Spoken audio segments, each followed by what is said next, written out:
Hello, and welcome to Little State Big Voices with myself, Shahida, and my fabulous co host. Tracy? And we are Yeah. together in the same room. And we're also in a beautiful yurt. And today we have the honor and the prestige to interview a very fabulous, yoganista? Is that what they're called? I don't even, she's like a goddess. That's what I would say. Yes. But I mean, if you want to get technical, if you want to get deep down into it, I could tell you about Miss Rav Davila. So Rav is well diverse in the language of mortgage banking, believe it or not. She's held several roles at the Rhode Island Housing and Mortgage Finance Corporations for the last 14 years. She's a recipient of the 1 Million Homeowner Achievement Award. That means she's putting people in homes and she's keeping people in homes, you guys. And so she's a participant of the Leadership Development Program at Rhode Island Housing. She's also a committee member of the Rhode Island Housing Michael S. Van Listen Scholarship Awards, which provides scholarships to students who are interested in the housing field. So in addition to all of that, outside of the office, she's the founder of Yoga with Rav, and that's why we're here today. Her passion for bringing awareness to diverse communities about wellness and yoga inspired her to create a space for all-inclusive yoga studio. So she is a yoga guide who makes yoga accessible to people of all backgrounds, promoting mental health and wellness to diverse communities. Give a round of applause for Rav. For Rav. Well, hello, Rav, and thank you for joining us today.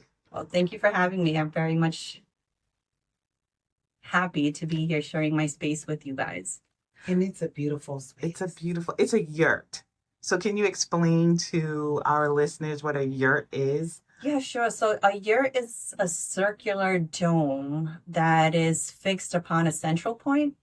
So usually the top of the yurt, it's opened because the heating is localized here in the central part of a yurt. So it's a nomadic lifestyle. It's popular in Central Asia, especially with the Mongolian people. So I actually ordered this from Mongolia and it took about 9 months to get here. So luckily me, I was stuck in the Chinese border because of the Chinese New Year.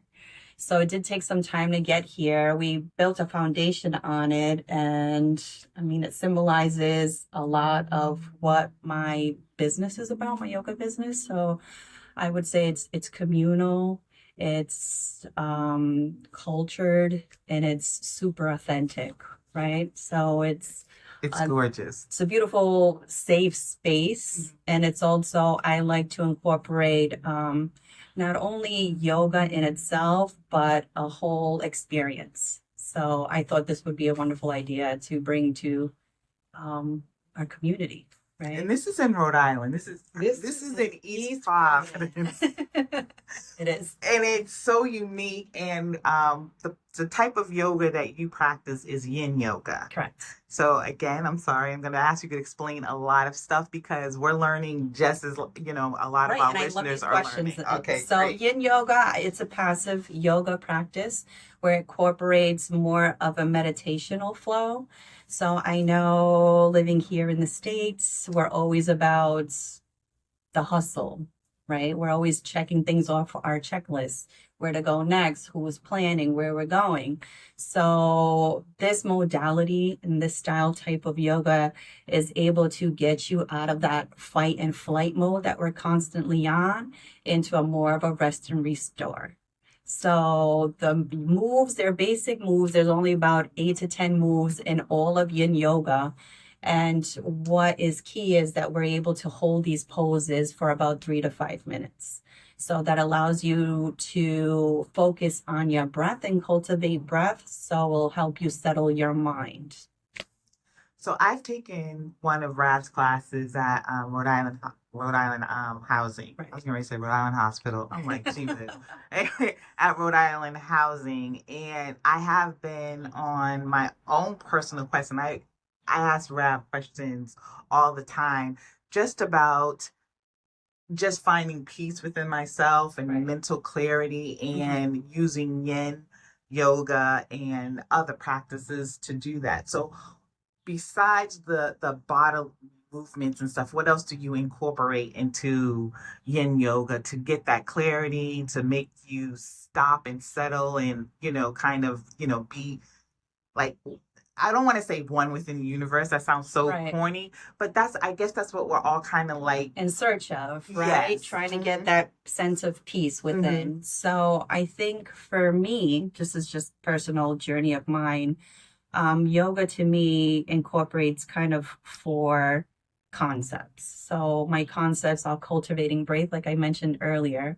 And in regards to cultivating breath for me is actually when you're in a state of stress, when you're in a state of chaos, you are just taking the time to actually be aware you're in a messed up place at that given time, and just being aware of breath. Just take a few seconds. And it's kind of like, I think the most common practice is taking 4 breaths. So you inhale deep for 4 and exhale completely for 4. So just doing that small little practice will help you kind of ground yourself, right? So in the mental aspect, I would say that would be number 2 for me. Mentally, it's awareness of mindfulness. We're so used to being on this mental treadmill of dwelling on the past or focusing on a future, but in reality and totality, it's present. All we have right now is the present moment, and we don't take full advantage of the little things that are happening now, right? Yoga is all about the now and embracing the now, having the time to just stop and breathe fresh air, or stop and look at the flowers, and stop and just be. So I would say for me, mindfulness would be number 2. Number 3, I think, would be for the physical aspect, right? So as we age, we kind of fit into this a trophy, right? We have what we do for a living. It's very desk work, right? We're not moving as much. So we're sitting and eating. We get home, we cooking, sitting and eating. So yoga for a physical aspect is able to open up, especially yin yoga, open up those ligaments that are kind of in an atrophy sort of status. So when you're not able to bend down and there's pain, yoga helps with that. When you're not able to bend at the knees, yoga helps with that. Because essentially what it does, holding those poses for 3 to 5 minutes, you're extending your ligaments and your fascia. So it's able to stretch you out. It will able to strengthen your body and also bring balance into the body, right? So I know sometimes in yoga, we have some poses and you see some people wiggling, trying to find their center. So if you practice long enough, you would be able to find that center. And then I think for a spiritual aspect, that would be my number 4. I think for me, yoga has been more of a holistic approach. So when you incorporate a holistic approach to your everyday life, it will just make you stronger in whatever spiritual you may follow. So if you're able to be aware of yourself, if you're able to say, hey, I need to work on this, I think it will lead you down to a road of whatever your spiritual practices is. Wow. I love hearing all of those elements of it because, a lot of people think of yoga and they think, downward dog, and they think of all these different things that, we've been kind of trained to think of as what we consider to be yoga. But it's so multifaceted. And I'm curious as to what got you interested in yoga. So I grew up in a household where a single parent household with my mom. And my mom was always kind of like a hustler too. So she was single mom, 2 kids. And she was always in fitness. Like, even though she had all this other things going on, she would put in her VCR tapes of Kalinetics, VCR tapes of Pilates. So, and then she had VCR tapes of yoga. And I thought that this was a joke, right? She would always be, oh, come do it with me. I'm like, I'm not interested. No. Until I say my mid-20s. So in my mid-20s, I was a single mom. I was working full time. I was in school full time. I was carrying a roof over my head. So I felt overwhelmed. Every day I felt overwhelmed. Every day I felt like I wasn't getting anywhere, which I was in a physical aspect, but mentally I felt like I was stuck. So when my mom brought it up again in my mid-20s, she was like, you need to try a yoga class. I was like, you know what, Mom, you're right. Let me go try it. The first class I ever took actually was in Providence, and I fell in love with the feeling that I had after class. So I was able to finally just be calm and be in a space where I was like, you know what, today I actually feel good. And I got addicted to that. So I've been practicing since. So the different styles of yoga, there's hundreds of them, but I grasped to this style just because it's able to quiet the mind. And that's what I needed in my life. So it almost sounds to me almost like a runner's high, the way that runners say they get those endorphins Yes. that make them addicted to running. Is there an endorphin like feeling that you get when you do? For me, I would say yes. That's why I when COVID hit, I took a leap, the opportunity to be like, you know what, I have some extra time and let me just share this with other people because I feel like it's so beneficial, especially people in our community where it's not as accessible because of the cost, right? The price point. And I was kind of thinking in my head, how can I bring this to our community in a way where people are able to come see me and not worry about a price point, right? So on weekends I do yin yoga, and it's a drop-in class for $10, and the space is very limited, as you can see, but it gets packed. I can do 4 people max, and people are taking advantage of that, and that makes me feel good. That's amazing. So when you talk about the community, you're specifically talking about, of course, the community around Providence, but also people of color. Right? Correct. Yes. So my parents migrated here in the late 70s from Colombia. So both my parents and my family and my culture, it's Colombian culture, Latino culture. So I was first generation born here in the States. And like I said, in my community, or our community, I grew up in Southside Providence. I went to the public school system out there. And that's another goal of mine, is trying to get it into the school system, right? Either as an after school program, before school, during school, because I think our kids also need that, right? I think with all the frustration and all of what social media has fed into our kids, it's kind of toxic and they need some type of outlet.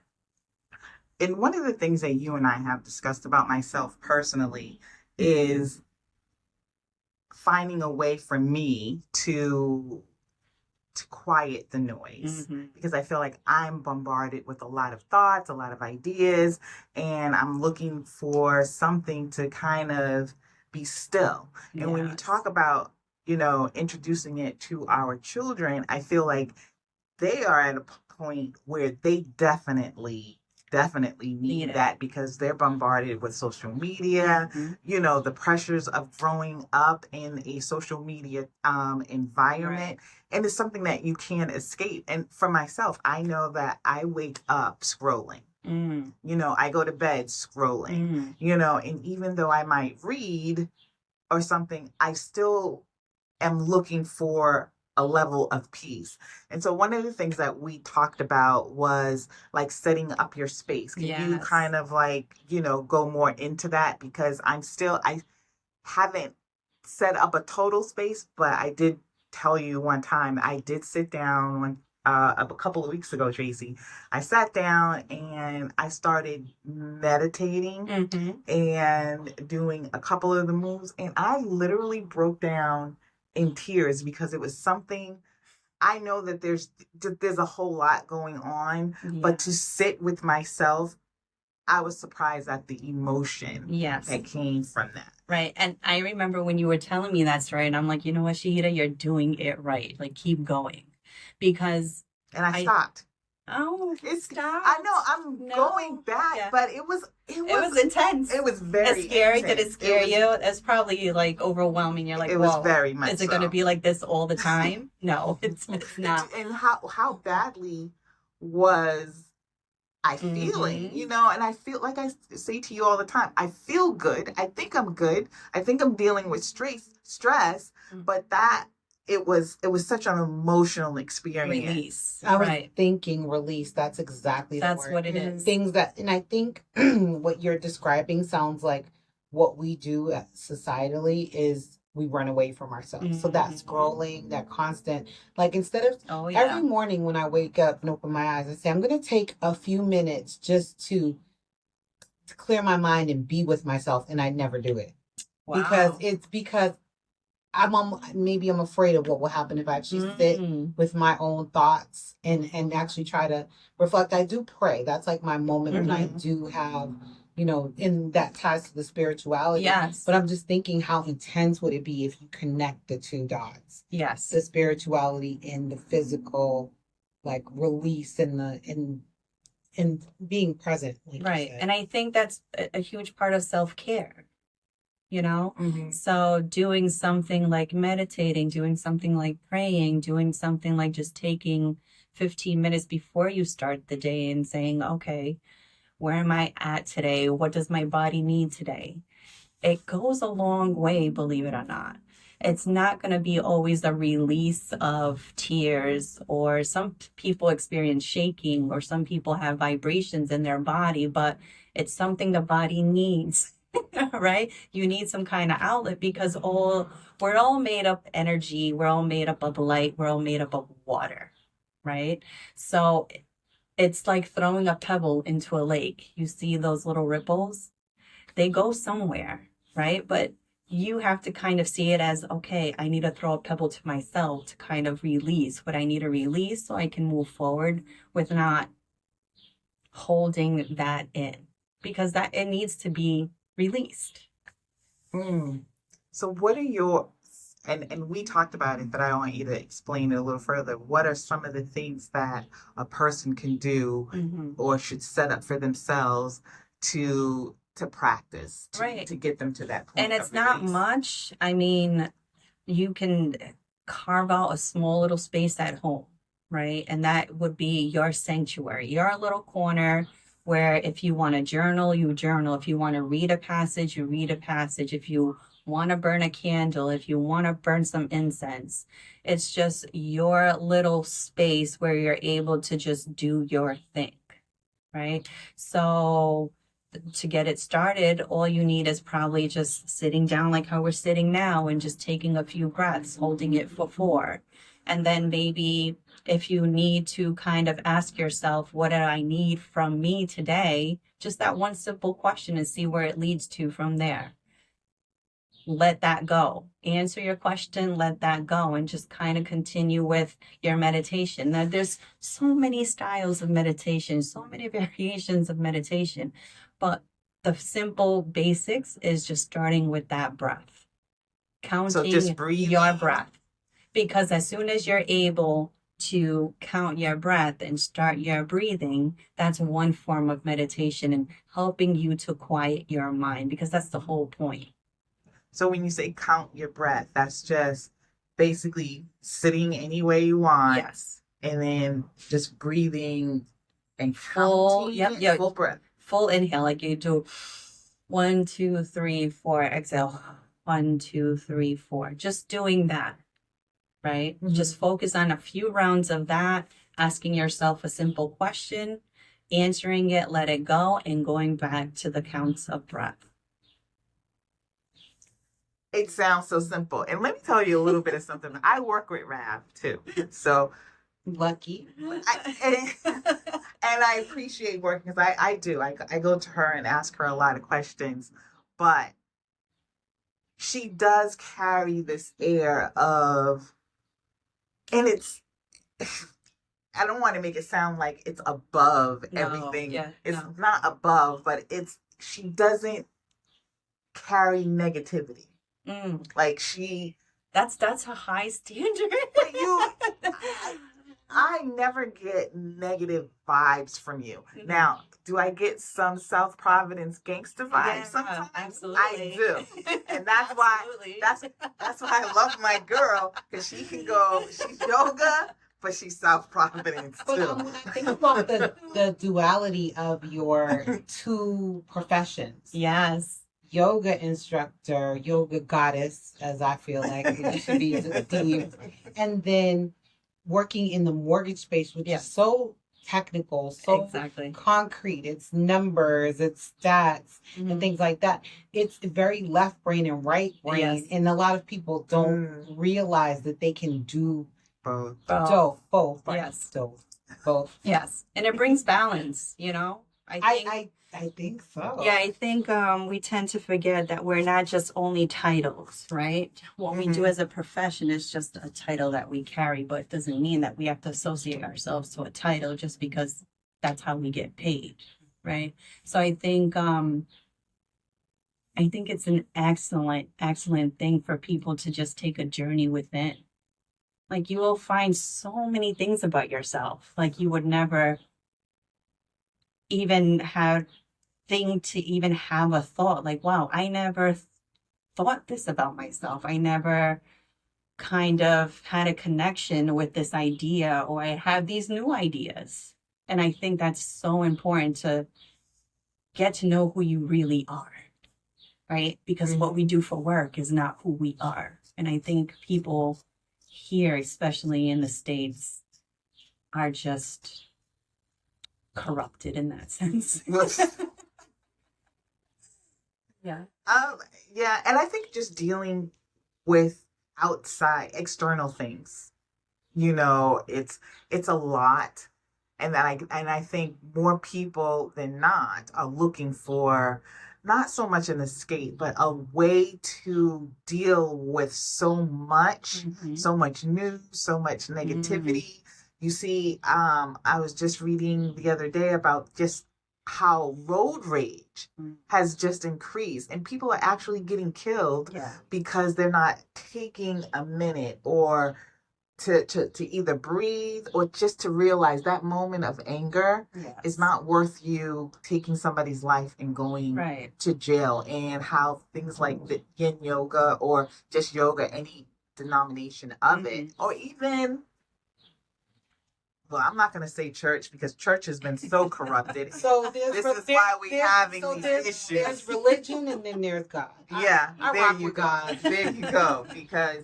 But so I know you use certain things like the singing bowls. We're going to take a look at some of yours, and can you just kind of like go through how that process helps, and kind of like, reconnecting with ourselves? Sound healing, I incorporate into all my classes. Those are the bowls that you see behind you, and also have a small chime.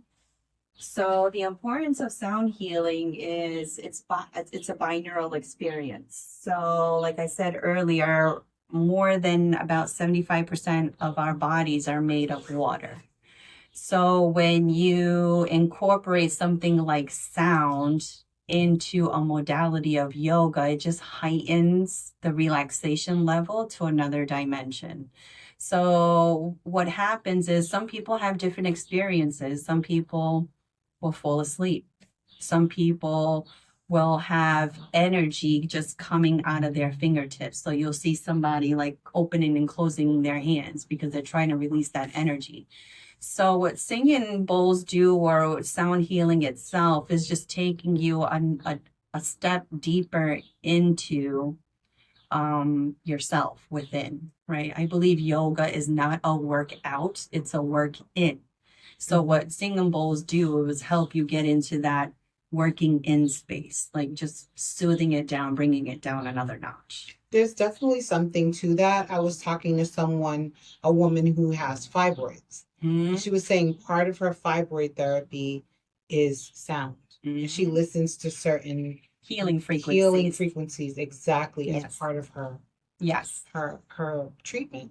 Yes. So they are healing frequencies out there. Frequency 432 is the one for self-healing.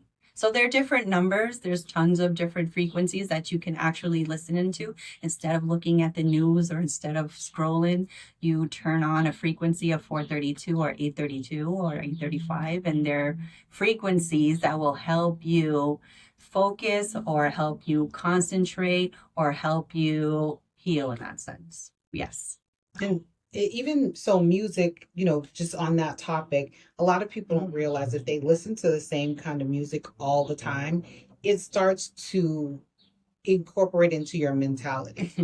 So, just for an example, there was a point where I was just like listening to Adele nonstop. Yeah. And I was so melancholy and I couldn't figure out why. Really? And that's it so was true. because I was just binging Adele because I love her. Yeah. But at the time, she was going through so much that it started to affect me. Yes. And it was the weirdest thing. So I had to switch it up a little bit. Yes. And so you have to understand that what you take in, not just what you consume for food or, but everything that you take in, including sound, is part of who you are. Exactly.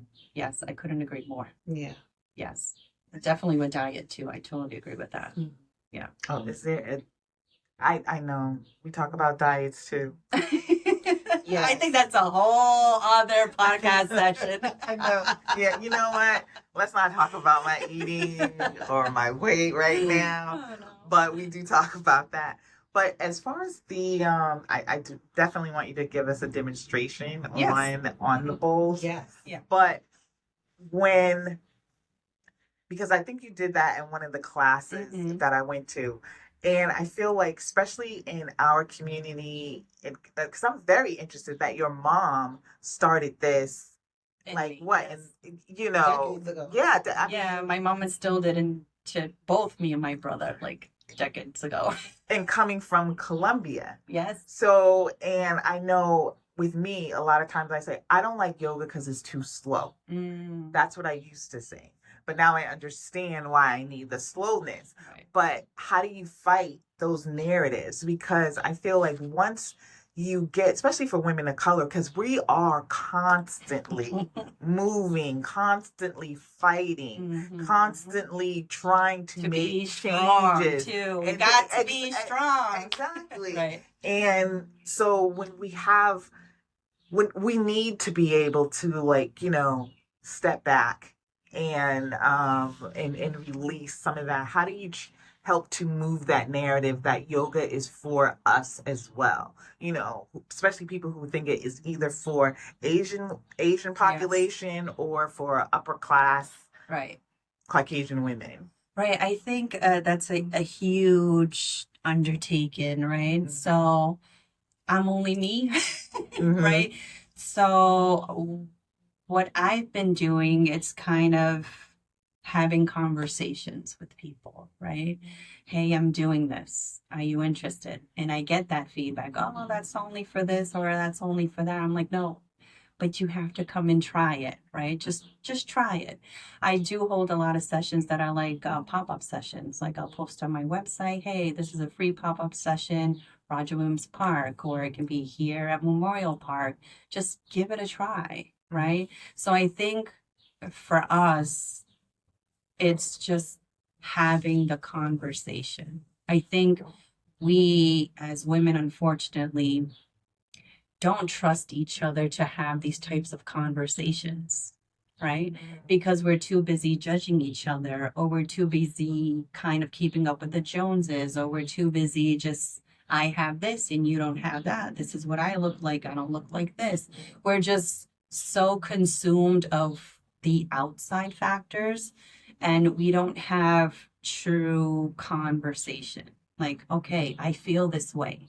I found this for myself. Let me share it with you, right? And I think that needs to occur more. Just having authentic conversations about holistic approaches, something of yoga, with each other. Something you said just now kind of sent flashes off in my head. So when I think of yoga, because we're talking about this stereotype, we think of slender, slim, limber, and I feel like yoga is for everyone. It's for the, for every body shape, every Exactly. size. It's not for a particular shape. So the point of yoga too is part of it is internal fitness, like you said. So it's not about what you look like already on the outside. Right. You know, it's It's what being you're- comfortable who you are. Doesn't matter what you look like or how the person sitting next to you looks like. You're going to sit on your mat and take a journey on your mat with yourself. That's what yoga is about to me. I don't care who's in class. I don't care who's coming, like looking a certain way, or I think we care too much about that. Yeah. And it breaks my heart, like literally. I think especially women, we just care too much what's going on the outside. Right. Right. Be Aladdin. Just sit on your magic Yes. carpet and do your thing. I love Or that. Jasmine. I love that. Yeah. You know, that's what I feel like right now. You can be a boo Magic too. carpet. No, so it's just your space, your time. Doesn't matter. None of that matters.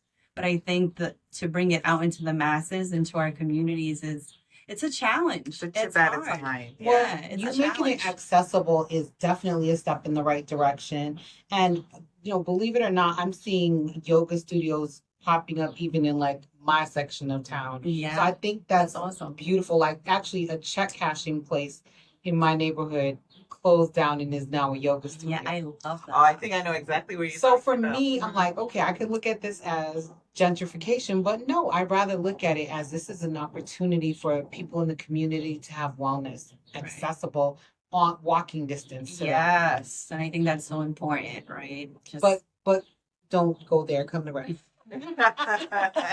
Yes, come here. yeah. They don't have a yurt, so. Mhm.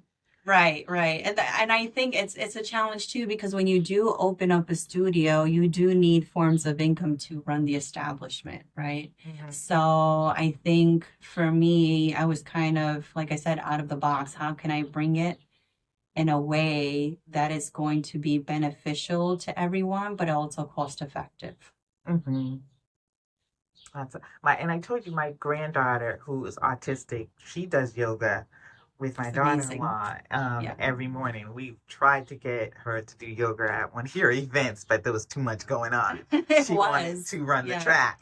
But I see the benefits in her. She's, nonverbal, but for her to be able to sit and go through the moves of the yoga, and you can see that calming, it doesn't last long, the calming part, but it's making a connection, and she wakes up every morning and that's what she wants to do first. I think we underestimate our kids. Mm-hmm. I think we have attended. I was just having this conversation with a friend of mine. I was like, you need to come to yoga, bring your kids. And the feedback was like, I think my oldest will, but not my youngest. So how do you know? Mm-hmm. Right? You have to try think it. about Asian culture. They start their kids up. That's part of school is a structured communal exercise. So I think I was telling you, like, a lot of Asian people have been moving into my mom's building recently, which is a change because it was really a predominantly Black and Latino community. And the ladies, I love to see the older ladies out in the park doing their daily exercise. Yes, their Tai Chi, I'm right? Like, this is it's so cool. Lit. And that's because they start them young, like from the time they're able to walk, they're learning all different forms of exercise, and yoga, Tai Chi, martial arts. It's part of the curriculum. Right. And that same goes with the Indian culture. They're raised that way. That's what they know. And they're talking. And then we take it from that side of the world and bring it here and we put namaste on everything, and then we're just like, we want dollars for everything, right? Exactly. And it just takes the whole meaning and the whole purpose of what it's supposed to be doing. Well, yeah. That is. So I want any more questions? Yes, I just want to ask one last question about people who may struggle with mobility. So definitely, as someone who's had surgery on her knee, I want to be able to do yoga, but there are some positions that I concerns about. So are there adaptations that you can recommend and maybe you can show us Yes. later on? Because I think there are some people that struggle with mobility, especially older people. Exactly. Yes. So, or just people who in general have some unique capabilities. So I'd like to, dive into that. Sure. So I would highly, highly recommend, if you are interested in doing a full yoga class, it would be the chair yoga. So you're doing moves, but sitting down on a chair. So it's limited on the knees, it's limited on the lower back, but you're still incorporating, I should say, some type of movement with the arms, with the neck, with the back, the upper back. So chair yoga, it's a great option if you are having those tendencies of being a bit more immobile. But if you're willing to kind of adventure and seeing, hey, I have knee problems, right? So what are the modifications for knees? So at the beginning of every class, it's important for you to let your instructor know, hey, I had this surgery or I'm suffering from this, because they're able to now gauge the class and built in modifications as they go. So in a case for your knees, we would take the yoga mat. So we'll have a few minutes. And all you have to do is basically take your knee, the pressure of your knee off the ground. And to be able to do that, all you do is roll up the mat and you're going to see your knees elevating off the ground.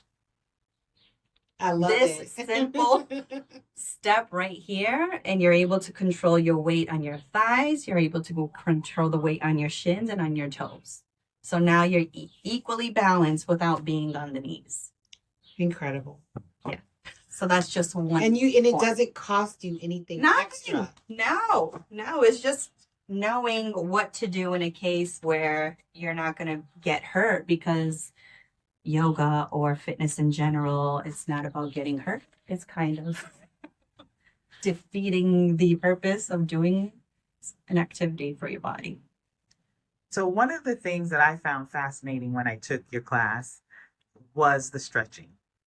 And I know that, in part of it, you do, and I don't have any particular problems, but I do have, like, I'm older. Mm-hmm. I have issues sometimes where I do get knee pain. Yeah.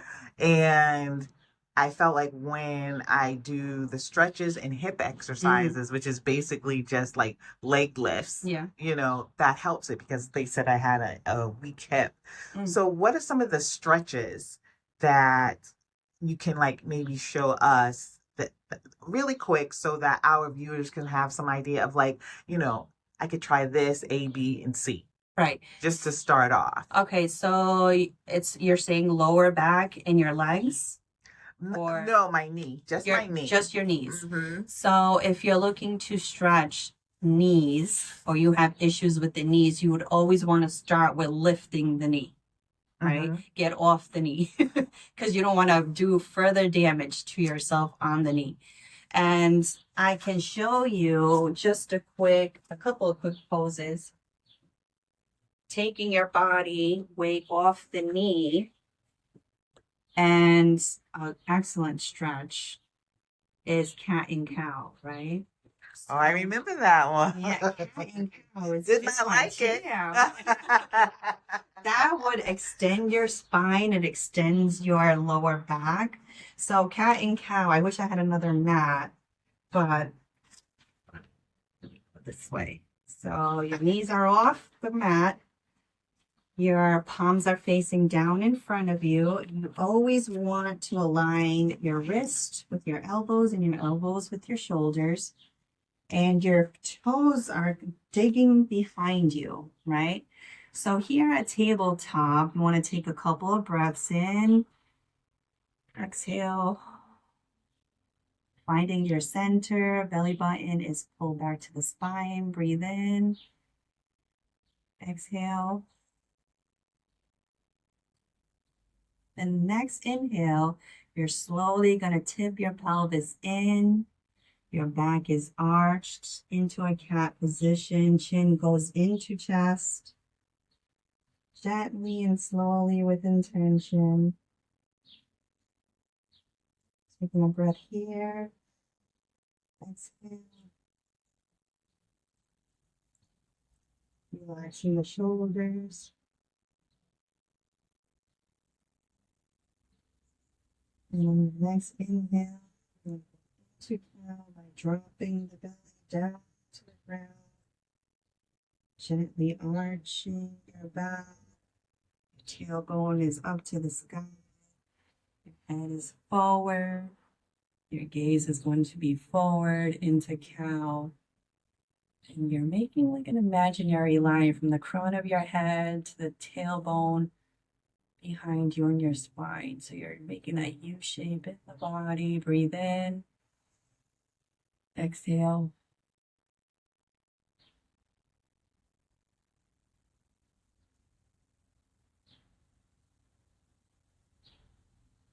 And then you can start into tabletop.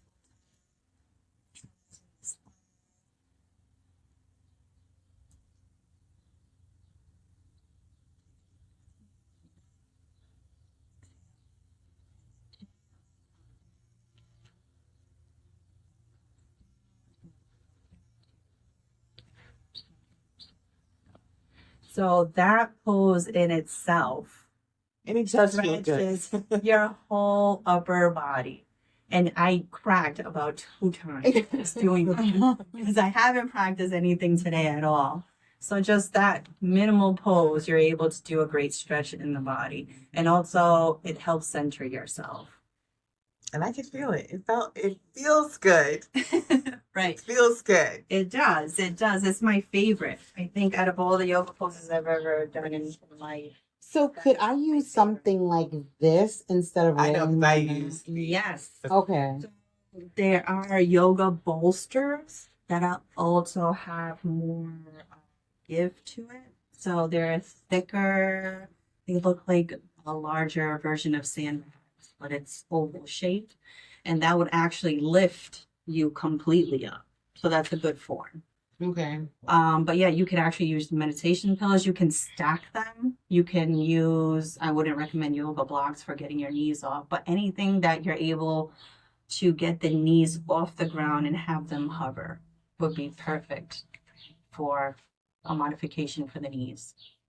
Okay, I'm definitely gonna do that Yeah. more. And so I do want to take a Yes.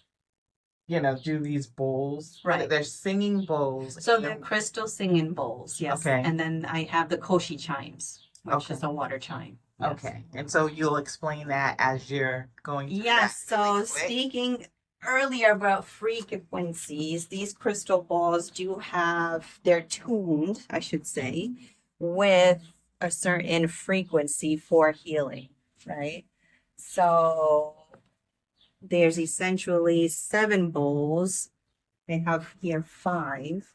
But this is associated with what we call chakras within the body, which are energy centers aligned in the middle line of your body. So, and these energy centers, they're all associated with emotions, right? Emotions, they're associated with power. They're associated with higher power. So I think I would recommend anyone who, especially who have hearing aids, not to do singing bowls, not to do sound healing, because a pitch does kick in and you don't want to hurt yourself in doing so. I also had someone with tinnitus. I wouldn't recommend doing a sound healing class because they'll leave hurting themselves. Wow. Yeah. So, do you guys have any of these things? Okay, just want to make sure. All right. So it's up to you if you want to close your eyes or you want to lay down. However you would like. It's up to you.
session. It is amazing how loud They echo. they echo. Yes. Resonate in your The big one, now I understand why you have to give the little warning. Yes. I mean, it's a beautiful sound, but it's amazing that that bowl make that much frequency. It's almost like, is it tethered to something else? The sound. So I think everyone hears differently, Mhm. right? So it's maybe because you're connecting more to that frequency. Wow. Yeah. Oh, really? I definitely was like feeling stuff flowing through my arms. Yes, I love it. It felt good. Yeah, and that was only like a couple of minutes. So I'll say 15, 20 minutes of that, and you'll be in another world. So what about beginners? Someone who wants to get involved with yin yoga, someone who wants to get involved with singing bowls and chimes. Where do you recommend people start? So are you speaking in terms of they're getting certified to be able to teach, or to actually come and take part and then maybe have their own at home? Oh, yeah. So, there are certifications on how to play singing bowls, online. So if you go to Yoga Renew, they'll give you a certification. I think it's like $120, and they'll go through a full class of explaining and how to play, sound healing instruments. I do have the singing bowls. I do have the chimes. I also have the tuner and a flute that I'm just starting to learn to play now. So there are different instruments that they'll teach you how to play so you can incorporate into your class. You can purchase these items any holistic shop. I know Emerald Mole had a shop. I don't know if she's still there, but she was amazing. It just feels very sacred. So I feel like, don't go on Amazon and order these singing bowls. You know what I mean? That's the kind of the point is I feel like if people want their own self-healing and they say, I want something like this for myself, that kind of thing. Like you recommend going to someone who's a purveyor. Yes. Of these goods. Yes. I wouldn't recommend you buying stuff on Amazon because, as you said, there are sacred objects. They are made with a lots of love and intention. Correct. So you just don't want to go with the general market and just buy whatever is out there because it just is defeating the purpose of your journey of trying to kind of. Are you talking about the trading store in Emerald? The training store? The trading. Trading? I think it was called, I think it was called Metacore. I want to say Meta Shop or Metacore. And she was fabulous. In Warwick. Is there a place in Warwick? Yeah. I know I saw one in the Emerald Square Mall. Yes, and she had there's two oils. She had okay. Sages. She had all kinds of stuff, crystals. She was making her own jewelry with these crystals that were like amazing. And I know you don't do crystals. No. That's something I've been like thinking about heavily. Yes. But I feel like I need to work on that sitting still more so than anything and kind of, getting that peace within.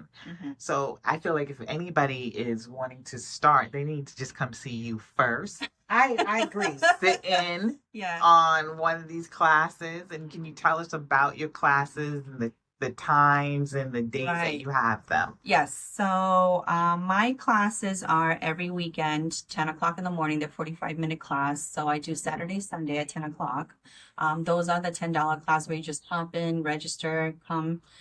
They do fill up fast because it is a limited space. It's 4 people to a class because the space is kind of just maxed out at 4. I do private yoga sessions, and those are on Wednesdays.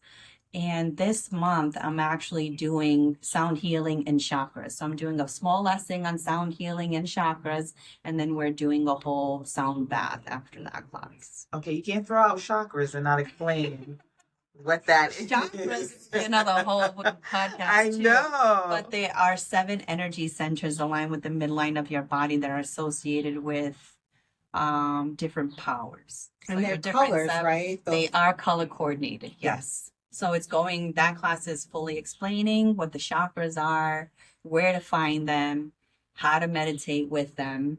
And then we'll go through the singing bowls, and then we'll have a full sound bath. And those are the classes on Wednesday? So that is July. In July. So July, that would be evenings in July and the weekend. Okay. Yeah. And it's, you can find me at yogawithrav.com. That's the only social media platform I have right now. I don't Because blame you. I struggle I don't with blame social you. media. No. But this is totally out of my element, and I had so much fun with the girls. Thank you. I'm so excited. When we've been talking about this for weeks, and she just said we're going to do this, I'm like, well, when are we doing it? I feel like I thought we said June. Already. So I'm so glad. This is beautiful, and I just love being in this. But this feels just so cool. I would love to. I imagine that you sometimes retreat here. I do. So this is my sanctuary. I know my husband would say, what if no one comes? What if no one's interested? And I'm like, you know what? You're here with yourself. Yes. The bigger point is, at the end of the day, it's for me. Mm-hmm. And if someone wants to share it with me, I would love that. But if not, it's okay, because this is my sanctuary. I imagine they always show up. They do. They do. Because I'm about to start showing up. Like 10 o'clock. You might have to order the second year. Right. Or a I bigger do. one. It's in the driveway. I do have the Zen Den, I call it. So I do have a camper that I rent out. We do kind of little getaways on that. So I have to tell you, this woman has the best taste. She is, and if she wanted to go into interior design, Oh, thank she you. I definitely got a sampling. could go into I got interior a sampling. design. And she has on a yoga outfit now, but at the office, dressed to the nines. I love it. And it's simple stuff. And my girl is It a is. savers girl. Yes. Oh, thrifting. Oh, yeah. That's what I grew up on, you know?